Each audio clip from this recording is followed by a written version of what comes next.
होलीचे सण येत आहेत, म्हणजे येणारे 2 दिवस आम्ही अवैध जे दारू आहेत त्याच्यावरती विशेष मोहीम राबवणार आहे. खास करून देशी दारू असतील, गावठी दारू असतील त्याच्यावरती आम्ही विशेष मोहीम राबवते आणि होलीच्या दिवशी आम्ही सर्व ठिकाणी नाकाबंदी आणि त्याच्यासोबत पेट्रोलिंग देखील राहणार आहे.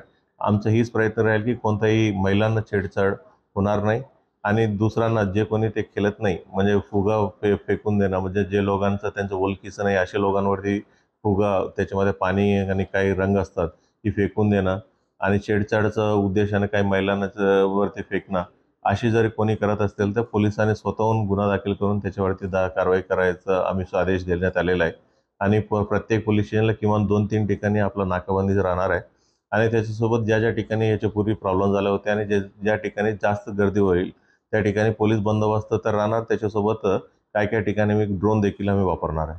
तर अशा घटनेमध्ये अल्पवयीन मुलं देखील असतात, त्यांच्या मातांवर आई-वडिलांवर गुन्हे दाखल होऊ शकतात.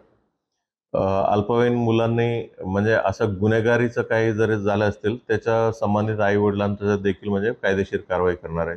म्हणजे फक्त त्यांनी एन्जॉयमेंटमध्ये एक लिमिट जर क्रॉस झाला असेल त्याला वॉर्निंग देऊन सोडते. बट जरी गुन्ह्याचं स्वरूपाचं काही जर त्यांचं कृत्य त्यांच्या हातात घडलं मग आई-वडिलांच्या वरती पण कायदेशीर कारवाई करणार आहे.